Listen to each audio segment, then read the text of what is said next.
Hello and welcome back to my channel William Wordsworth MCQs with explanation. जितने भी competitive exam हैं जो जिनमें वर्ड्सवर्थ सिलेबस में है उनके लिए ये वीडियो बहुत ज्यादा इंपॉर्टेंट हो जाती है। इंग्लिश लिटरेचर की प्रैक्टिस हम इसमें करेंगे। पीवाईक्यूज भी मैंने ऐड किए हैं जो यूपी टीजीटी पीजीटी में पुट अप किए गए हैं। ओके, सो वीडियो को स्टार्ट करने से पहले आप चैनल को सब्सक्राइब कर दीजिए जिससे कि आपको न्यू वीडियो का नोटिफिकेशन जल्दी से यहाँ पर मिल जाए। Okay, so first question, which of the following work is not written by William Wordsworth? Here are four options like your exam.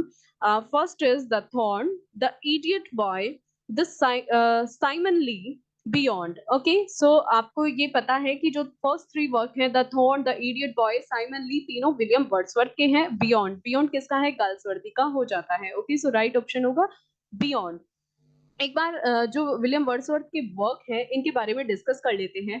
Thorn William Wordsworth ने लिरिकल बैलेड्स जो उनका एडिशन आया था उसके दौरान लिखा था। ठीक है, इसको हम ध्यान रखेंगे। ये 1789 में इन्होंने लिखा था थॉर्न। और ये जो वर्क था उन्होंने वो जाने गए थे प्रोगेनिटर। प्रोगेनिटर मीन्स होता है एक ऐसा जो कोई आइडिया, किसी भी आइडिया को स्टार्ट करता है। तो यहाँ पर विलियम वर्ड्सवर्थ की जो बिगनिंग हुई थी वो एज अ रोमांटिक मूवमेंट के बिहाफ पर हुई थी। ठीक है, तो हम मान सकते हैं कि जो विलियम वर्ड्सवर्थ है वो रोमांटिक मूवमेंट उन्होंने स्टार्ट किया था, या जो आइडिया था वो उनका था। तो उस पर्सन को प्रोगेनिटर बोला जाता है। ओके, तो थॉर्न के बारे में बात करते हैं। ये जो थॉर्न है ये एक मेलोड्रामेटिक पोयम है। ठीक है, जो कि एक वुमेन के ऊपर है जिनका नाम मार्था रे था। ओके, जो अपने बेबी को खो देती है और सैड हो जाती है। ओके, तो द थॉर्न एक मार्था रे लेडी है, उनके बारे में है जो अपने बेबी को खो देती है और सैड हो जाती है। इडियट बॉय के बारे में बात कर लेते हैं। ये लिरिकल बैलेड्स में एक प्रोमिनेंट इंक्लूजन था, यानी कि बहुत ही ज्यादा इंपॉर्टेंट वर्क था जिसमें 463 लाइंस थी और लॉन्ग पोयम थी जो कि 5 लाइंस स्टैंजा में वो लिखी गई थी। ओके, फुल नेम साइमन ली का द ओल्ड हंट्समैन हो जाता है। इस पर मैंने एक अलग से वीडियो भी बनाई हुई है। ठीक है, जो वर्ड्सवर्थ की पोयम है उनके अदर टाइटल्स और उनके बारे में डिटेल में वहां पर मैंने वीडियो को इंक्लूड किया है, तो आप वहां से अपने नोट्स प्रिपेयर कर सकते हैं। ओके, इस पोयम में जो ऑल्ड हंट्समैन है या साइमन ली है, विलियम वर्ड्सवर्थ जो एज होती है उसके डिफरेंशिएशन या फिर एज को वहां पर डिस्क्राइब करते हैं डिफरेंट डिफरेंट मोड में, कि प्रेजेंट में कैसा है और पास्ट में वो कैसा था। तो आप वहां से जाके इसके नोट्स रेडी कर सकते हैं। वहां पर अदर पोयम भी विलियम वर्ड्सवर्थ की इंक्लूड की गई है। Okay, so let's move on next question.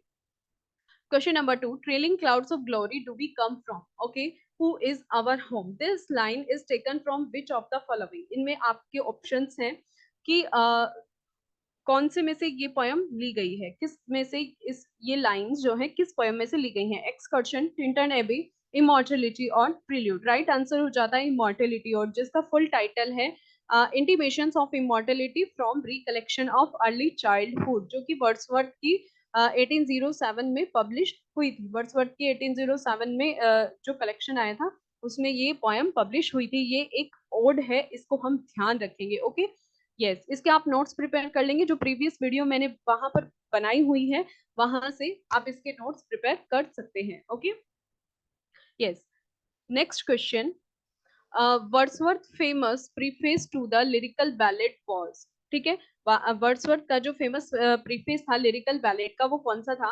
Preface to the first edition, जो फर्स्ट एडिशन वाला था वो था, या rejoinder to Coleridge biography literaria, जो कॉलरिज की बायोग्राफी लिटरेरिया था उसके साथ ज्वाइनिंग जो उन्होंने की थी उसमें था, या separate supplement to the lyrical ballads वो था, या फिर preface to the second edition of the lyrical ballads, या ये था। ठीक है, इसमें से आपको बताना है कि जो वर्ड्सवर्थ का famous preface of the lyrical ballot था वो कौन सा था। तो आपको सबसे पहले ये पता होना चाहिए कि जो लिरिकल बैलेट्स के एडिशन है, तीनों एडिशन, वो कब कब आए थे। अगर आपको अच्छे से जानते हैं और आपको पता है कि जो वर्ड्सवर्थ का फेमस प्रीफेस था वो कब आया था, तो आप इसका आंसर अच्छे से जान गए होंगे। The preface to the second edition of the lyrical ballads, ये भी आप जानते होंगे कि तीनों एडिशन कब कब आए थे। फर्स्ट एडिशन 1798 में, सेकेंड एडिशन 1800 में, और थर्ड एडिशन 1802 में आया था। तो जो 1800 वाला एडिशन था उसको सेकेंड एडिशन के नाम से जाना जाता है। इसको आप अपने नोट्स में नोट कर लेंगे, ये इंपॉर्टेंट हो जाता है। उनके तीनों एडिशन आपको पता होना चाहिए। ठीक है, तो ये आप अपने नोट्स में इंक्लूड कर लेंगे। Yes, next question, we are laid asleep in body and become a living soul, which poem of Wordsworth having this line? ठीक है, इसमें आपको ये बताना है कि किस पोएम में वर्ड्सवर्थ ने ये लाइन इंक्लूड की है। ये इजी है, बट प्रीवियस एग्जाम में 2 से 3 बार ये क्वेश्चन पूछा गया है। ऑप्शंस आर इमॉर्टेलिटी और टिंटन एबे, ये यहाँ से आप इसको कट कर लेंगे, ये और जो है इमॉर्टेलिटी के साथ इंक्लूड है। ओके, इमॉर्टेलिटी और टिंटन एबे, द प्रिल्यूड या द एक्सकर्शन। ओके, तो ये जो लाइन है ये टिंटन एबे से ली गई है। टिंटन एबे वर्ड्सवर्थ की फेमस पोएम है, मैंने वीडियो इंक्लूड की है प्रॉपर, इसके नोट्स की भी और एक्सप्लेनेशन की भी, आप वहां से देख सकते हैं। थोड़ा सा हम यहाँ पर भी डिस्कस कर लेते हैं कि ये वर्ड्सवर्थ की पोएम है जो कि लिरिकल बैलेड्स के 1798 में जो आया था उसमें अपीयर हुई थी। ठीक है, इसका जो फुल टाइटल है lines composed of few miles above Tintern Abbey on revisiting the banks of the Wye during a tour July 13 1798। बहुत ही लंबा लेंदी इसका टाइटल है, तो ये आप ध्यान रखेंगे एग्जाम के पॉइंट ऑफ व्यू से, ये इंपॉर्टेंट हो जाता है। इसमें जो नेचर है वो एक मदर है, गार्जियन है, नर्स है एंड मॉरल टीचर है उसके लिए, और वो इसमें अपनी सिस्टर को भी एड्रेस वगैरह करता है। तो ये पोयम आप वहां से जाके अच्छे से इसके नोट्स रेडी कर लेंगे। वहां पर मैंने इसकी जो लिटरेरी डिवाइस वगैरह है वो भी अच्छे से उसको भी एक्सप्लेन किया है, तो आप वहां से अपने नोट्स रेडी कर सकते हैं। Next question, why is the year 1798 taken to be the year of the beginning of the romantic movement? तो क्यों माना जाता है 1798 को रोमांटिक मूवमेंट का beginning? Because it was the year of Wordsworth birth, or because it was the year in which James Thompson's season was published, because it was the year in which Wordsworth's lyrical ballads were published, yeah, because it was the year in which the French Revolution started. Yes, right answer is because it was the year in which the French Revolution started. ठीक है, ये जो Wordsworth है इन्होंने the prelude में अपनी जो इनकी बुक आई थी द प्रील्यूड, उसमें फ्रेंच रिवॉल्यूशन का एक पैसेज ऐड। ये फ्रेंच रिवॉल्यूशन जो चला था 1789 से 1799 तक चला था, ये फैक्ट्स आपको ध्यान रखने होंगे।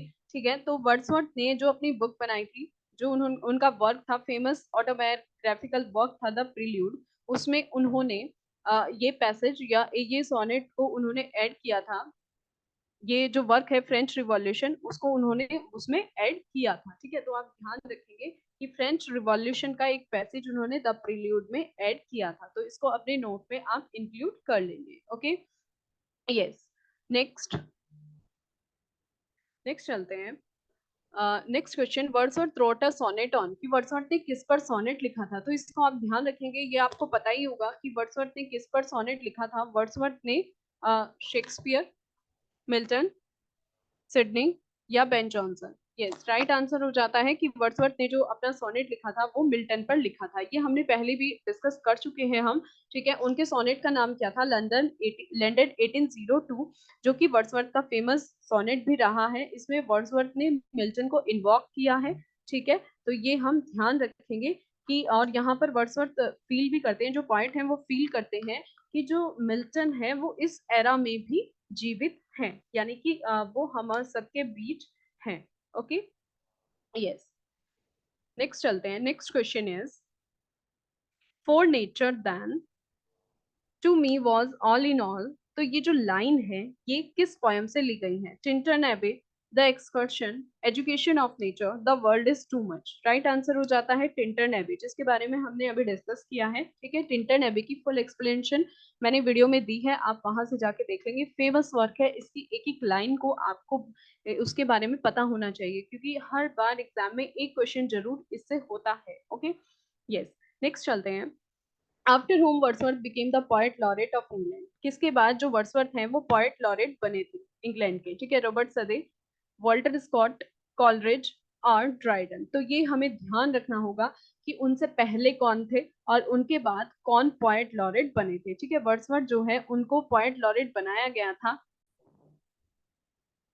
1843 से 50 के बीच, वर्ड्सवर्थ को पोएट लॉरेट बनाया गया था। ठीक है, उनको जो रॉबर्ट सदे थे उनकी डेथ के बाद उनको लॉरेट बनाया गया था। ठीक है, और ये भी माना जाता है कि जो रॉबर्ट पील थे उस टाइम प्राइम मिनिस्टर, उनके एश्योरेंस पे कि आपको कोई भी वर्क यहाँ पर नहीं करना पड़ेगा, क्योंकि ये अपने आप को, इन्होंने इस ऑनर से मना कर दिया था। ये अपने आप को बहुत ज्यादा व्रत उस समय मान रहे थे, लेकिन जो रॉबर्ट पील उस समय प्राइम मिनिस्टर थे, उन्होंने उनको अश्योर किया था कि आपको वहां पर कुछ भी करना नहीं है, बस आप ऑफिशियल वर्सेस में पोएट लॉरेट वहां पर बनाए जाओगे। तो इसलिए वहां पर इनको वर्ड्सवर्थ को पोएट लॉरेट बनाया गया था, और ये अपनी डेथ तक के टाइम तक वहां के पोएट लॉरेट रहे थे। ठीक है, 1843 से 1850 तक। तो ये फैक्ट्स भी आपके ध्यान रखने के लायक हो जाते हैं। ठीक है, तो रॉबर्ट सदी, ठीक है, उनके आफ्टर हुम Wordsworth became the poet laureate of England. Robert सदी के बाद वर्ड्सवर्थ को पोएट लॉरेट बनाया गया था। Yes, next question.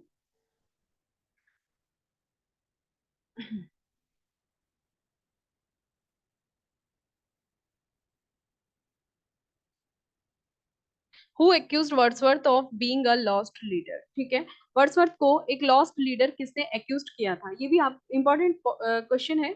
Shelley, browning, Arnold, Byron. ठीक है, राइट आंसर ब्राउनिंग। जो ये रॉबर्ट ब्राउनिंग थे, इनको जो वर्ड्सवर्थ है उन्होंने लॉस्ट लीडर बोला था। अच्छा, ये हम ध्यान रखेंगे इसमें, क्योंकि प्रीवियस एग्जाम में भी इससे जो लॉस्ट लीडर है इसकी लाइन देकर पूछ लिया गया था कि ये किस पर सेंटर्ड हैं, तो वो विलियम वर्ड्सवर्थ पर सेंटर्ड है। इन्होंने वर्क लिखा था रॉबर्ट ब्राउनिंग ने, द लॉस्ट लीडर। इसमें जो ब्राउनिंग थे वो विलियम वर्ड्सवर्थ से नाराज दिखते हैं। मीन्स वो कहते हैं कि मुट्ठी भर, जस्ट हैंडफुल ऑफ सिल्वर, मुट्ठी भर चांदी के लिए, ठीक है, उन्होंने हमारा साथ छोड़ दिया। ये जो लॉस्ट लीडर है 1845 में पब्लिश हुई थी। ठीक है, ये ड्रामेटिक रोमांसेस और लिरिक्स का एक पार्ट था जो रॉबर्ट ब्राउनिंग ने लिखा था। और वो यहाँ पर विलियम वर्ड्सवर्थ को सेंटर्ड करते हुए कहते हैं, उनको केंद्रित करते हुए कहते हैं कि मुट्ठी भर चांदी के लिए उन्होंने हमारा हाथ छोड़ दिया, और अपने कोर्ट में एक रिबन पाने के लिए उन्होंने हमें छोड़ दिया। तो इसलिए ये फेमस हो जाती हैं। रॉबर्ट ब्राउनिंग उन पर उनको, विलियम वर्ड्सवर्थ को क्रिटिसाइज करते हैं ये लाइंस बोलते हुए। ये जो पोयम है पूरी की पूरी विलियम वर्ड्सवर्थ पर सेंटर्ड है बस। बट हम ये भी ध्यान रखेंगे कि ये जो लिरिक, ये जो पार्ट है ना, ये जो वर्क है, इसमें शेक्सपियर और मिल्टन के नाम भी हैं। ठीक है, वो मैंने यहाँ पर लाइन इंक्लूड कर दी हैं, आप उनको रीड कर लेंगे। मे बी कि एग्जाम में वो हमसे पुटअप कर ली जाए। Shakespeare was of us, Milton was of for us, कि वो हमारे लिए थे, है ना। बर्न्स, शेली वो विद अस, और वो भी अपनी ग्रेव में से ये सब कुछ देख रहे होंगे। तो इस तरह से द लॉस्ट लीडर में रॉबर्ट ब्राउनिंग ने विलियम वर्ड्सवर्थ को सेंटर्ड करते हुए इनके नाम भी इंक्लूड करते हुए लिखा है। तो एग्जामिनर कहीं से भी उठा के जो हम वर्क के बीच में से पूछ लेंगे कि ये जो लाइन्स है ये कहाँ से दिखे। मे बी ये हो सकता है कि इस बार just for handful of silver ही लेफ्ट अस पूछा था, इस बार ये नाम नेम देके वहां पर आपको पूछ ले। तो इसलिए हमें इनकी नॉलेज होना बहुत जरूरी है। Okay, he alone breaks from the van and the free man. Okay, इस तरह से लाइन देकर वहां पर पूछ लेंगे। ये रॉबर्ट ब्राउनिंग बोल रहे हैं कि शेक्सपियर, मिल्टन, शैली, ये सब अपनी ग्रेव में से ये सब देख रहे होंगे कि वो हमें कैसे डूबता हुआ वहां पर छोड़कर चले गए। ठीक है, तो इसे ध्यान रखेंगे। लॉस्ट लीडर रॉबर्ट ब्राउनिंग की, रॉबर्ट ब्राउनिंग का वर्क है जिसमें उन्होंने विलियम वर्ड्सवर्थ को सेंटर्ड करते हुए लिखा है। Okay, so next question is, just for a handful of silver ही लेफ्ट अस। ये वाला क्वेश्चन प्रीवियस ईयर के एग्जाम में था, इसलिए मैंने इसको यहाँ पर इंक्लूड किया है। तो what is the title of the poem written by Browning. इस तरह से क्वेश्चन आ सकता है, तो ये आपको अच्छे से क्लियर हो गया होगा। The lost leader is the title, ठीक है, रॉबर्ट ब्राउनिंग की। तो आप इस वर्क को ध्यान रखेंगे। Okay, next question. Next question is, but Europe at that time was filled with joy, France standing on the top of golden arms. Okay, ये यहाँ पर दिया गया है कि ये जो lines है, and human nature seeming born anew in these parts, Wordsworth referring to, किसको वो यहाँ पर रेफर कर रहे हैं? The beginning of the age, the period of discovery of new lands, the period of the French Revolution, the period of the new discoveries in science. नहीं, वो यहाँ पर ऑप्शन सी राइट हो जाता है कि यहाँ पर वो फ्रेंच रिवॉल्यूशन का जो पीरियड है उसे रेफर कर रहे हैं। तो ये हम ध्यान रखेंगे। ठीक है, इस तरह से लाइन देकर किसी भी वर्क के बीच में से आपसे पूछा जा सकता है। तो यहाँ पर हम थोड़ा सा इसको एलिमिनेट भी कर सकते हैं, क्योंकि अगर हमने थोड़ा बहुत भी वर्ड्सवर्थ के बारे में पढ़ा है तो उसके लिए आप उस वर्ड्सवर्थ की जो बायोग्राफी है वो वहां से अच्छे से रीड कर लेंगे। ठीक है, bliss what Bliss was it in that dawn to be alive but to be young was very heavy. Okay, ये लाइन जो है, what era of history do these lines refer to, कि ये कहाँ से लाइन ली गई है? To the period of French Revolution, to bliss was it in that dawn period of Renaissance of Europe, yes, to the romantic period in literature, या to the period of commonwealth in England. ठीक है, तो right answer हो जाता है to the period of French revolution. ठीक है, इसके बारे में मैंने आपको बताया है कि जो ये फ्रेंच रिवॉल्यूशन है 1789 से 1799 तक आई थी। ठीक है, ये एक फेमस पोयम हो जाती है, फेमस वर्क है जिनको उन्होंने प्रील्यूड में एक पैसेज के रूप में इंक्लूड किया था। ठीक है, इन्होंने विलियम वर्ड्सवर्थ ने, तो बुक 10 में उन्होंने इसको इंक्लूड किया था। ये भी बात हम ध्यान रखेंगे कि विलियम वर्ड्सवर्थ ने बुक 10 में प्रील्यूड की द फ्रेंच रिवॉल्यूशन का पैसेज वहां पर इंक्लूड किया था। Wordsworth who spent extended time, जिन्होंने अपना एक्सटेंडेड टाइम फ्रांस में बिताया था 1790s में, तो उन्होंने एक पैसेज वहां पर पढ़ा था फ्रॉम बुक 10। तो ये वहां से लाइंस ली गई हैं। Bliss was it in that dawn to be alive. ठीक है, ये प्रीवियस ईयर में पूछा गया क्वेश्चन है, इसको आप अच्छे से नोट कर लेंगे। ओके, नेक्स्ट चलते हैं। यस, नेक्स्ट क्वेश्चन इज,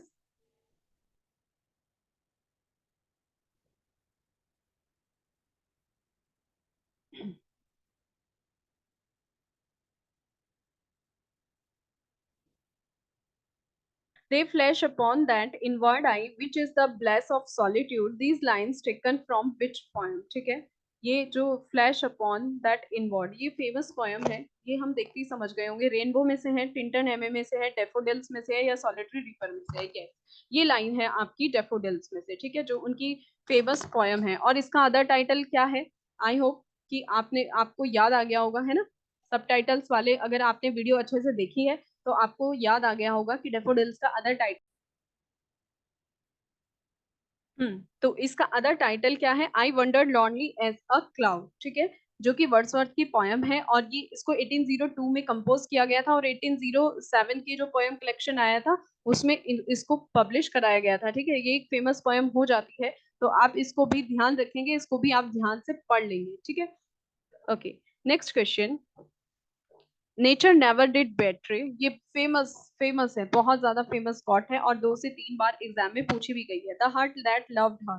ठीक है, ये कहाँ से ली गई है? Written in early spring, prelude, Tintern Abbey, या डेफोडिल्स? अगर आपने अच्छे से पढ़ी है, मैंने जो टिंटन एबे है वो वहां पर पोयम डाली हुई है, उसके नोट्स भी, तो आप वहां से देख लेंगे इसको।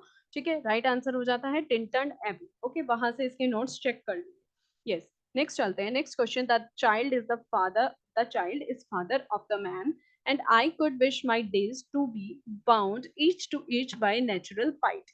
ठीक है, ये मैंने बहुत ज्यादा ब्रीफली डिस्कस किया है जब वहां पर मैंने विलियम वर्ड्सवर्थ के बारे में पढ़ाया था, उनकी जो पोयम है, सबटाइटल्स वहां भी आप देखेंगे कि ये जो टर्म है नेचुरल पाइटी, ये विलियम ब्लेक के द्वारा दिया गया था, तो इसको जाकर एक बार वहां से चेक कर लेंगे कि वहां पर विलियम ब्लेक ने क्या कहते हुए इस फ्रेज को क्रिटिसाइज किया था। ओके, तो ये पूछा गया है कि ये जो लाइंस हैं कि कौन सी पोयम से ली गई हैं? To Lucy, to a butterfly, solitary reaper, और my heart leaps up. Yes, my heart leaps up. ठीक है, इसका दूसरा अदर टाइटल क्या है? The rainbow.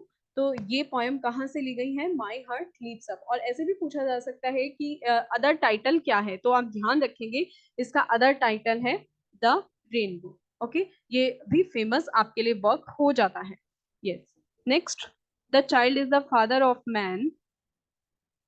अच्छा, ये तो हो गया है ना। To me the meanest flower that grows can give thoughts that do often lie too deep for tears.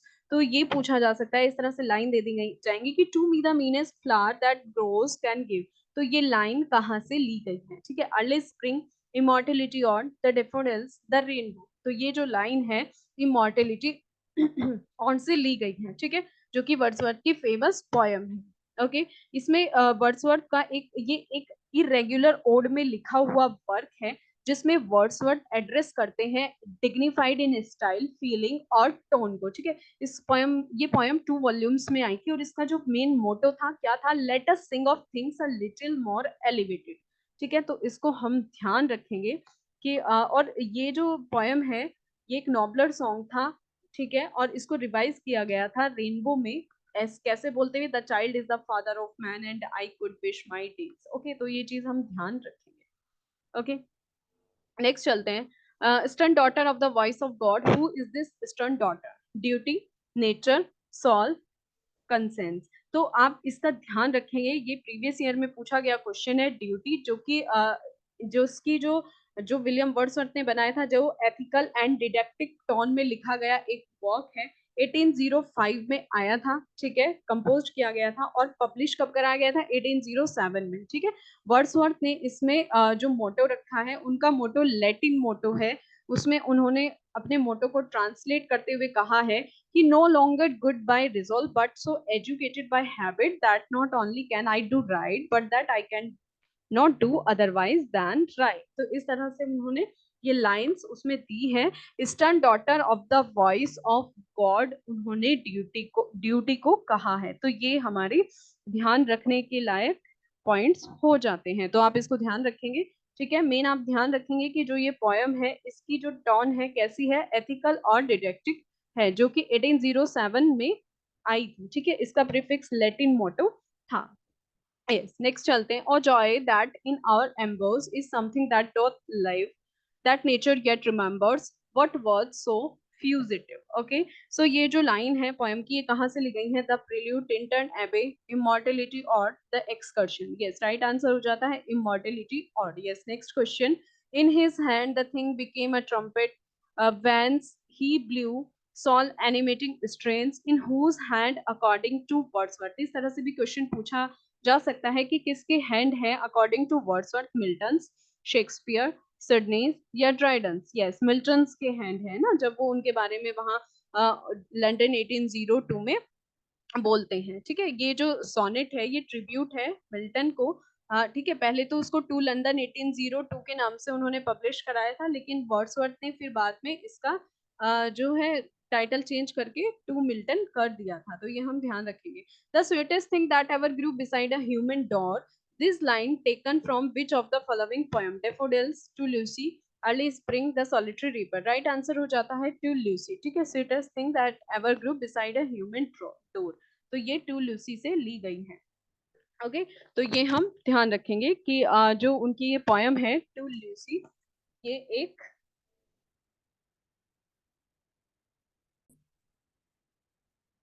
ये एक पैथेटिक डूम है, ठीक है, जिसमें लूसी सफर्स करती है पैथेटिक डूम के साथ, ठीक है। यहाँ पर मींस इन दिस पोएम क्या होता है कि जो लूसी के फादर होते हैं, वो क्या कर लेते हैं, उनकी मदर की डेथ हो जाती है, वो दूसरी शादी कर लेते हैं, तो लूसी के पास कोई भी नहीं होता और जिससे वो अकेले ही भटकती रहती है। तो इस तरह की वहां पर बताया है लूसी ग्रे के बारे में कि वो पैथेटिक डूम का शिकार होती है। मींस वो इसमें बहुत ज्यादा वहां पर सिंपैथी उन्होंने दिखाई है कि किस तरह से एक जो लड़की है, जो गर्ल है, वो घूमती रहती है और भटक जाती है, ठीक है, और वो हमेशा नेचर की गोद में सो जाती है। Dust as we are the immortal spirit grows like harmony in music there is a dark inscrutable workmanship that reconciles discordant elements. Okay, ये जो लाइन कहाँ से ली गई है? द प्रिल्यूड, इमॉर्टलिटी और the excursion, Tintern Abbey. Previous year में पूछा गया क्वेश्चन है, आंसर हो जाता है द प्रिल्यूड, जिसके बारे में ब्रीफली हमने प्रीवियस पोएम्स में डिस्कस किया है। तो इस तरह से क्वेश्चन पूछे जाएंगे जिनको हमको ध्यान रखना है। Which type of poem is Laodamia? Laodamia की मैंने पूरी वहां पर डाली हुई है, ठीक है, तो वहां से आप इसको पढ़ लेंगे नोट्स कि किस तरह की ये पोयम है। एलिजी है, नैरेटिव पोयम है, ऑड है या सोनेट है? ये एक नैरेटिव पोयम है, ठीक है। आप जो वीडियो डाली गई है ना, आप सभी वीडियो को ध्यान से देखकर नोट्स बनाएंगे, इस तरह से क्वेश्चन आएंगे। और अगर हमारी थ्योरी क्लियर है ना, अगर हमारा कॉन्सेप्ट क्लियर है, तो क्वेश्चन किसी भी तरह से एग्जामिनर वहां पर पुटअप कर ले, हम वहां पर कंफ्यूज हो ही नहीं सकते हैं, ठीक है। हमें पता है, अगर हमने लाउडामिया अच्छे से पढ़ा है कि किस बारे में है, कैसे है, एक लेडी है जिसके हस्बैंड की डेथ हो जाती है, तो ये एक नैरेटिव पोयम है, ठीक है, वहां पे हिकेट आती है इस तरह से। तो आप वहां पर अगर किसी भी चीज के कॉन्सेप्ट को आप क्लियर कर लेते हैं ना, तो एग्जामिनेशन में हमें कोई प्रॉब्लम होने वाली नहीं है, ठीक है। तो चलिए, me this uncharted freedom tires, I feel the weight of chance desire, this line taken from the following: laudemia, leech gatherer, ode to duty, Michael, ठीक है। तो ये जो पोयम है ये माइकल से ली गई है, ये जो लाइन है, ठीक है, ये जो लाइंस है ये ऑर्टिड्यूटी, सॉरी, माइकल से नहीं, ऑर्टिड्यूटी से ली गई है। Me this unchartered freedom tires, I feel the weight of chance desires, ठीक है, ऑर्टिड्यूटी से ली गई है। विलियम वर्ड्सवर्थ की पोयम है जो कि डिडेक्टिक और एथिकल टोन में है। मैंने बताया था इसको आप ध्यान रखना, 1807 की जो पोयम इन 2 वॉल्यूम्स है उसमें ये आई थी। ठीक है, तो इसको हम ध्यान रखेंगे। ये किस तरह की पोयम है? एथिकल इन टोन। ठीक है, तो जिसमें जो पॉइंट है वो यहाँ पर क्या बोल रहे हैं कि dictates of duty in the past make up his mind to follow the commands of duty. ठीक है, तो इन्हें हम अच्छे से यहाँ पर रेडी कर लेंगे। Yes, next question. Come blessed barrier between day and day, dear mother of fresh thought and joyous health. ये जो लाइंस हैं ये कहाँ से ली गई हैं? To sleep, immortality or strange fits of passion, have I famous early springs। ये जो लाइंस हैं टू स्लीप से ली गई हैं। ठीक है, about someone who suffers insomnia, ये तब वर्ड्सवर्थ लिखते हैं जब वो इंसोम्निया से पीड़ित हैं। इंसोम्निया एक ऐसी बीमारी है जिसमें नींद नहीं आती है। ठीक है, नींद गायब हो जाती है। तो ये वर्ड्सवर्थ ने उस टाइम लिखी थी जब वो इंसोम्निया जैसी बीमारी से पीड़ित थे। ठीक है, ये कॉमन स्लीप डिसऑर्डर होता है जिसमें जो है वो पूरी रात उन्होंने स्लीपलेस वहां पर बिताई थी। तो इसको हम ध्यान रखेंगे। ये जो टू स्लीप है विलियम वर्ड्सवर्थ ने लिखी थी। ठीक है, जब वो ये एक सोनेट है जब वो पीड़ित थे इंसोम्निया से। Okay, the cottage which was named the evening star, वो कॉटेज जिसका नाम इवनिंग स्टार पड़ गया था। ठीक है, कौन सी थी? Of the Highland girl of the leech gatherer of Michael of Lucy. ये आप अच्छे से जानते हैं, ये एक पेस्टोरल नैरेटिव पोयम है ऑफ माइकल। ठीक है, तो इसको हम ध्यान रखेंगे। वर्ड्सवर्थ की एक पेस्टोरल नैरेटिव पोयम है जो कि जब Wordsworth early winter 1800 at Dove Cottage Townend Grasmere में थे तो पॉइट ने यहाँ पर जो हार्ट ऑफ मैन है उसको डिस्क्राइब करते हुए इस पोयम को लिखा था। और इसमें जो माइकल है ये एक शेफर्ड होता है और 80 इयर्स ओल्ड है। ठीक है, और 20 इयर्स जूनियर उसकी वाइफ होती है। उसकी वाइफ का नाम इसाबेल है। ठीक है, जिनका एक बेटा होता है। तो इस वर्क को भी आप अच्छे से रीड कर लेंगे। ठीक है, next. Our birth is but a sleep and of forgetting the soul that rises with us, our life's star. Hath had elsewhere is setting and comes from afar। ये जो लाइंस मैंने उठाई है ना, इंपॉर्टेंट, ये प्रीवियस ईयर के examination की में से जो क्वेश्चन पुटअप किए गए थे ना, उन्हीं की लाइंस हैं। ठीक है, तो वहीं से कि इस तरह से एग्जाम में आती हैं। तो कहाँ से ली गई हैं? द प्रील्यूड से, टिंटन एबे, द एक्सकर्शन या द इमॉर्टेलिटी और से ली गई ये लाइन है। ठीक है, in Wordsworth the solitary reaper, the solitary highland lasses 2019 में पूछा गया क्वेश्चन है।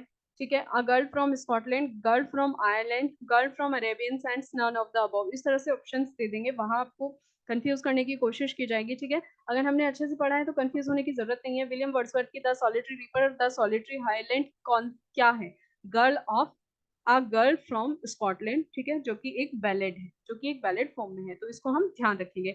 How many stanzas in table term? Okay, 6, 8, 5, 12।